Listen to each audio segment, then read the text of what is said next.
Hello, this is news on Pace TV. My name is Stella Ene-Iyang. The Federal Road Safety Commission (FRSC) has reiterated the need to imbibe safety consciousness at all times, especially by road users, so as to reduce the rate of road accidents. This call was made by the Commission Zonal Commander of Zone 6, Port Harcourt, Bulos Dawang, at a roadwork awareness campaign to join the global community to commemorate this year's World Day for the Remembrance of Road Accident Victims. Pace TV's Ekundayo Oyalowo has the rest of the story. World Health Organization reports show that over 1.3 million people are killed through road crashes annually, making it the 11th leading cause of death globally at 2.1%. Nigeria has its own share of global accident victims, as the Federal Road Safety Commission (FRSC) said the country recorded about 2,272 deaths in the first half of 2015. This prompted Zonal Commander of FRSC Zone 6, Port Harcourt, Rivers State, Bulos Dawang, to call on road users on the need to imbibe safety consciousness at all times. At a road walk awareness campaign to join global community to commemorate this year's World Day for Remembrance of Road Traffic Crashes Victims in Port Harcourt, Dawang said road crashes can be reduced if every road user observes highway rules and regulations. He explained that Nigeria can also record reduction in number of crashes by using different approaches to raise awareness and enforce traffic laws governing speed limits, drunk driving, use of seat belts, among others. This is a clarion call for all road users, either motorists, pedestrians, or cyclists, to remember that we can only prevent road carnage if we imbibe safety consciousness and uphold the use of the highway, as most law-abiding citizens will behave in every circumstance by avoiding crime and criminality. But most importantly, we should reflect by using today to demonstrate commitment to issues of road safety and what millions of traffic victims and their families suffer as a result of avoidable road crashes. It was recalled that the theme of this year's World Day for Remembrance of Road Traffic Crashes Victims is "It's time to remember, say no to road crime." Appreciable reduction in the number of crashes and casualties by taking action using varying approaches. 1. Raising awareness and enforcing laws governing speed limits, alcohol impairment, use of seatbelt, child restraint, and crash helmets. Ekundayo Oyalowo for Pace TV News. The newly appointed Minister of Transportation, Rotimi Amechi, has been urged by residents of Port Harcourt to build on the efforts of the immediate past government on reviving the country's transportation sector. Pace TV's Dominic Agose completes the story. Residents of Port Harcourt, Rivers State capital, have asked the new Minister of Transportation, Rotimi Amechi, to focus more on the rail sector for development of railway system in the country. The residents of the city made the plea while reacting to appointment and inauguration of the former state governor Amechi as Nigeria's Minister of Transportation in President Muhammadu Buhari's government. Those who spoke with our correspondent in Port Harcourt said Amechi should build on the efforts of the last administration towards reviving the railway sector for easier means of transportation in the country. The issue of we buying, getting all those old plane craft in Nigeria, so that you go into that one and make sure that Nigeria bought a better airline to serve us. Aviation sector, we believe is going to do something about it. The aspect of the railways in Nigeria, like he mentioned yesterday, after his appointment, I think if Nigeria should work on in that aspect, so that all the railways in Nigeria will start working effectively, I think it will really contribute much to the economy of the country.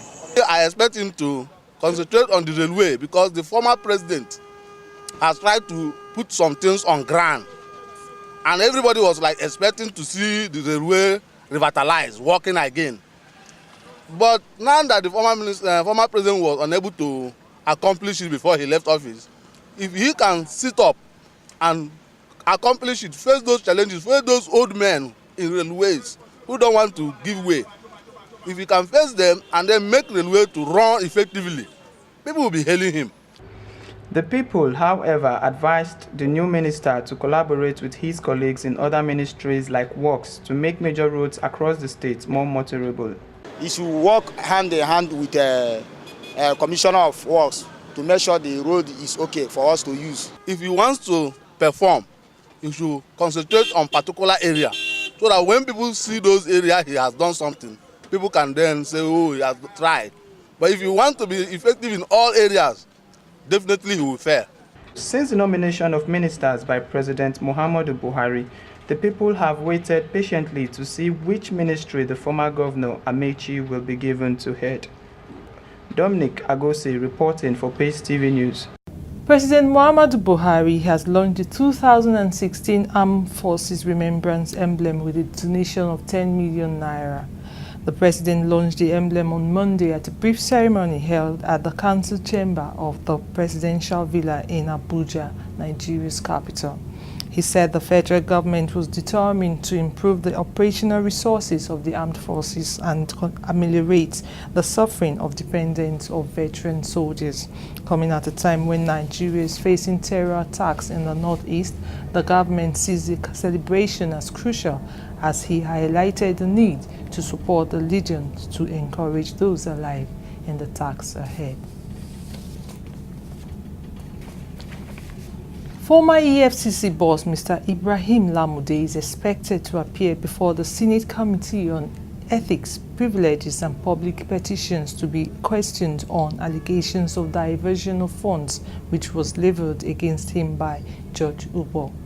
Lamode, who was earlier scheduled to appear before the court last week Tuesday, was without explanation suspended by the committee from appearing until today, Tuesday the 17th of November 2015.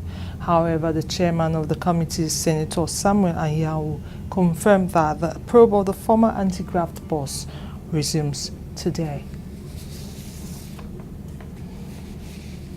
President Muhammadu Buhari has said that his administration was not in a hurry to probe or prosecute all those suspected of corruption until proven guilty by the law with verifiable and well-documented evidences. While speaking to some delegates of the Foursquare Gospel Church at the presidential villa in Abuja, he said, under the military administration, people could be arrested and held on the basis of suspicion, but in a true democracy, anyone accused of an offense must be first presumed innocent until proven guilty by a court of law, which according to him is exactly the same way his administration is going to follow. On the other hand, the General Overseer of the Church, Reverend Felix Medroye, commended the Buhari administration for initiating a full-scale war against corruption and insurgency, even as they pledged to pray for the unity and prosperity of Nigeria. The National Assembly has mandated President Muhammadu Buhari to treat a new Petroleum Industry Bill, PIB, very urgent and pass it to the Parliament for consideration and passage into law.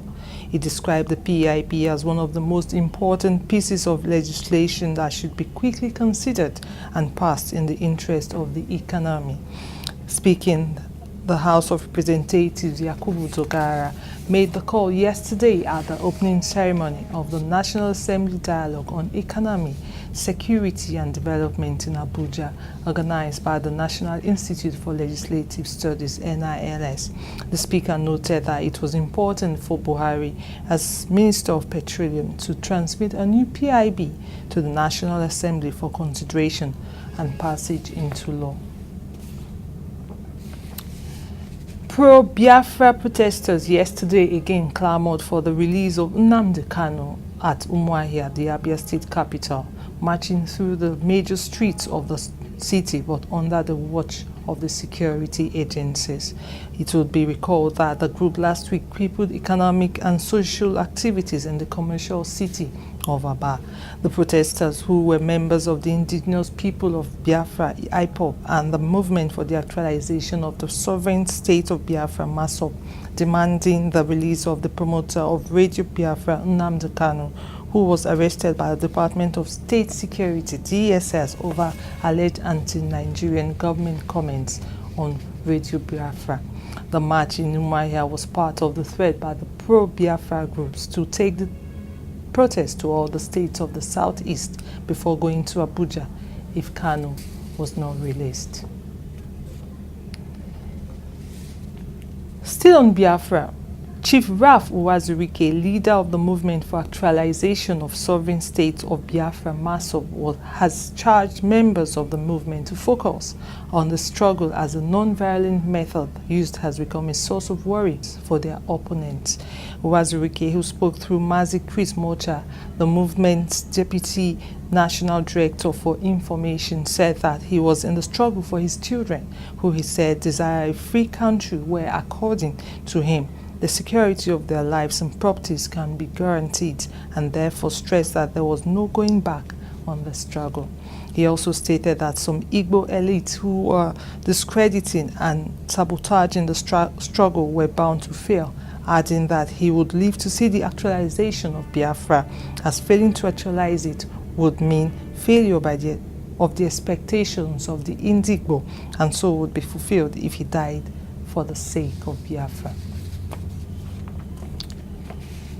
You're still on the news on Pace TV. Coming up next is business. Don't go anywhere.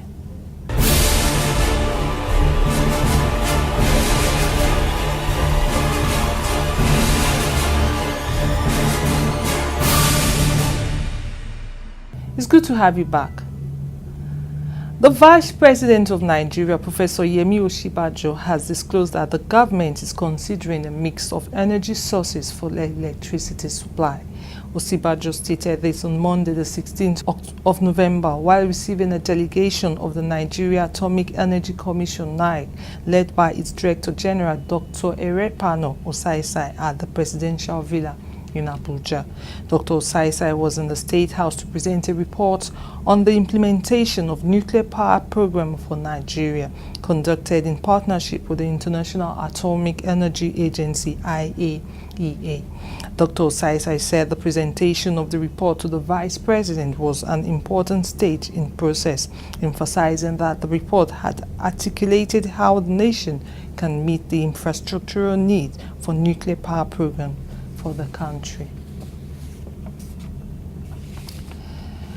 The Institute of Chartered Accountants of Nigeria, ICAN, has reiterated its commitment to maintain standards in the accounting profession.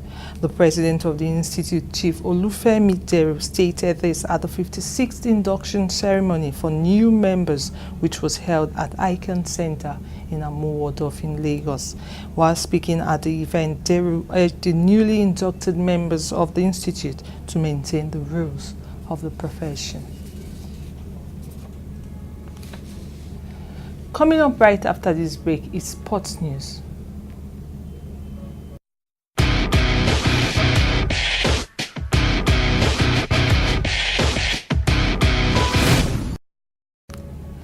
Welcome back. Super Eagles striker Obafemi Martins and defender Efe Ambrose are confident that the team will advance to the group phase of qualifiers for the 2018 FIFA World Cup. According to reports, both players said that the team had put behind them the disappointing goalless draw against Swaziland in Lobamba. They expressed that the Eagles will go all out for victory in Tuesday's return leg clash. Martin says his side was ready to do their best as a team, adding that they do not want to lose or draw against their opponents. And on the foreign scene, former England captain David Beckham has advised Cristiano Ronaldo to finish his career at Manchester United if the Portuguese star decides to leave Real Madrid. Ronaldo has been offered contracts by Chelsea and Paris Saint-Germain should he decide to say goodbye to the Spanish giants. Since arriving at the Santiago Bernabeu, the star forward has scored 326 goals in 315 games to become Madrid's all-time leading scorer. Coming up right after this break is entertainment. Don't go anywhere.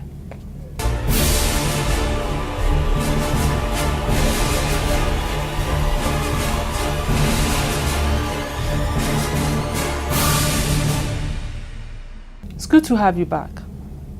The Future Awards Africa Ambassadors has selected 10 prominent people to become ambassadors for the brand to mark their 10th year anniversary.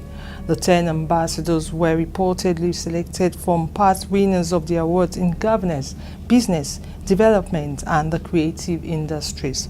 The ambassadors include Asha Donjazi, Tarafela Durotoye, and Tanzanian superstar Diamond Platnumz. The ambassadors will drive the 10th year anniversary campaign for the awards on TV, radio, and online platforms. They will also be involved in events targeted at galvanizing the Global Future Awards Brain Trust to solve problems across Africa. And finally, on entertainment, legendary Nigerian singer King Sunny Ade has just won a lawsuit he filed 30 years ago against African Songs and its subsidiary. The Jew singer had sued back in 1975 of infringement on his works. Report emanating now says after 30 years of legal battle, the 69-year-old entertainer has been awarded a 500 million naira in damages, as well as another 3 million for prosecuting the suit by Justice Dosumu of the Lagos High Court. It is not yet clear whether the companies will be paying up or appeal the judgment. If they decide to appeal, then another number of years might be added to the case. And that has been the news on Pace TV. Thank you for watching. Once again, my name is Stella. Have a nice day.